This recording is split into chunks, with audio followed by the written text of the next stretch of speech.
एक गुमनाम मुसाफिर जिसने दुनिया की तारीख बदल डाली, ये वो है जिसे रडार की आंख भी नहीं देख पाती। ना आवाज, ना कोई हीट सिग्नल, सिर्फ खला में घूमता एक साया। ज्योमेट्री का एक शाहकार जो फिजिक्स के तमाम कवानीन को चैलेंज करता है। ये एक ऐसा हथियार है जो किसी भी वक्त, किसी भी जगह जदीद तरीन दिफाई निजामों को लम्हों में तबाह कर सकता है।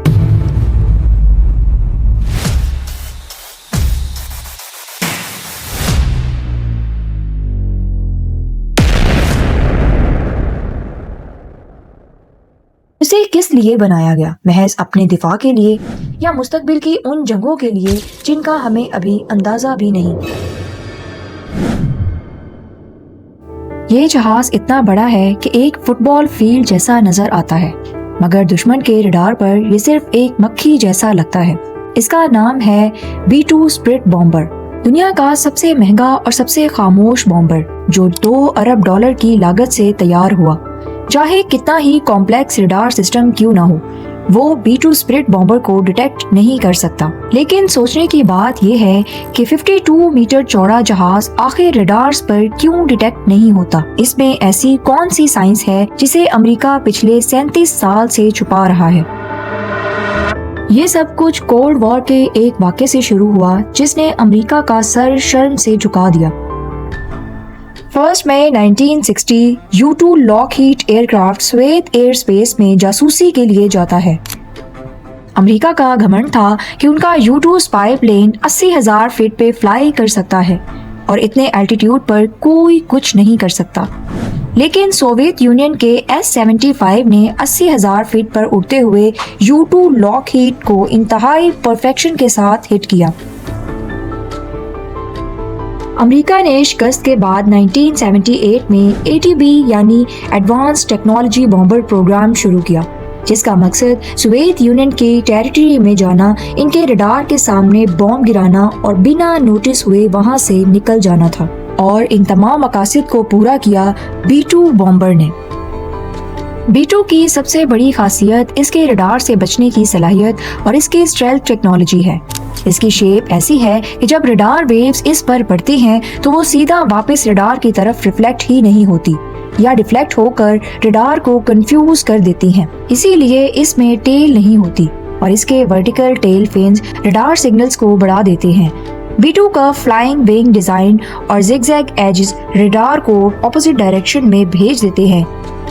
यूएस ने एक ऐसी सीक्रेट कोटिंग बनाई है जिसको अभी तक दुनिया से छुपाया गया है और इसी कोटिंग की वजह से B-2 बॉम्बर रडार पर 100% इनविजिबल होता है। इसे डिटेक्ट करने का मतलब है आसमान में मक्खी को डिटेक्ट करना। अगर कंपेयर किया जाए तो रडार पर B-52 बॉम्बर एक 2 बेडरूम फ्लैट जितना नजर आता है, F-15 एक छोटे कमरे जितना, JF-17 एक सिंगल बेड जितना और राफेल एक बड़े तकिए जितना नजर आता है। इसमें सिर्फ रडार से बचने की सलाहियत ही नहीं बल्कि इसका लो हीट सिग्नेचर और हीट सीकिंग मिसाइल को भी चकमा दे सकता है। इंफ्रारेड सर्विलेंस सिस्टम जेट के पीछे निकलने वाली हीट को डिटेक्ट करते हैं और फिर मिसाइल इसी पर सेट किया जाता है। लेकिन B-2 बॉम्ब के इंजन इसकी बॉडी के अंदर होते हैं जो अपनी हीट बाहर की ठंडी हवा से मिक्स करके बाहर भेजता है, जिससे ये कोई हीट सिग्नेचर नहीं छोड़ता। B-2 बॉम्बर हैरत अंगेज तौर पर 50,000 फीट पर उड़ने की सलाहियत रखता है, लेकिन सिर्फ यही इसकी स्ट्रेंथ नहीं बल्कि इसमें ECM यानी इलेक्ट्रॉनिक काउंटर मेजर सिस्टम लगा है। ये दुश्मन की फ्रीक्वेंसी डिटेक्ट करके छोटे सिग्नल्स भेजते हैं जिससे रडार पर B-2 की गलत लोकेशन नजर आती है या 20 अलग अलग जगहों पर लोकेशन शो होती है जबकि वो एक ही जगह होता है। इसकी बॉडी में ज्यादातर कार्बन ग्रेफाइट कंपोजिट मटेरियल इस्तेमाल हुआ है। ये हैरानकुन तौर पर 18,000 kg का बारूद उठा सकता है, यानी करीब 15 गाड़ियों का लोड। ये अपनी बैली के अंदर 80 JDAM, 16 B-83 न्यूक्लियर बॉम्ब और 16 AGM-158 जैसे मिसाइल छुपा सकता है। रेंज की बात की जाए तो ये अमेरिका से रशिया जाकर आ सकता है, जैसा कि ये अफगानिस्तान में बॉम्बिंग के लिए गया था। सिर्फ एक बार रिफ्यूलिंग के बाद लगातार 45 घंटों तक फ्लाई करता रहा और कोई रडार इसे डिटेक्ट न कर सका। और ये किसी भी मौसम और कंडीशन में फ्लाई कर सकता है। इसीलिए अब तक सिर्फ 21 B-2 बॉम्बर तैयार हो सके हैं, और वो भी एक जहाज $2 अरब की लागत से। आपकी इस वीडियो के बारे में क्या राय है, हमें कमेंट सेक्शन में जरूर बताइएगा।